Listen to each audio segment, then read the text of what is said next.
Vieniša mama apie naujo vyro paiešką. Kartais nuleidžiu rankas. Pasak pašnekovės, normalūs vieniši vyrai, kuriems apie 40 metų, labai greitai išgraibstomi. Ką patartume tokioms moterims? Iš vyro perspektyvos žiūrint, jam svarbiausia yra ta moteris, o ne jos vaikai. Jisai priima jos vaikus kaip savaiminį jos pačios pratesimą, kaip jos pačios dalį. Bet jo epicentras dėmesio yra jinai.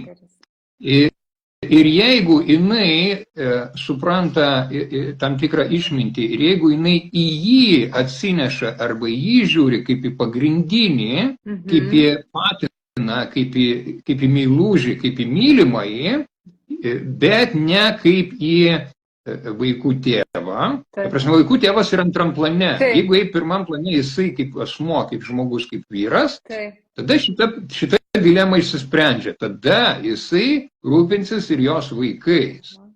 Bet jeigu jinai jį nori vartoti kaip vaikų prižiūrėtoją, auklėtoją, tėvą, ta prasme, jinai jį iš karto redirektina, nukreipia jo dėmesį į savo vaikus, o ne į save.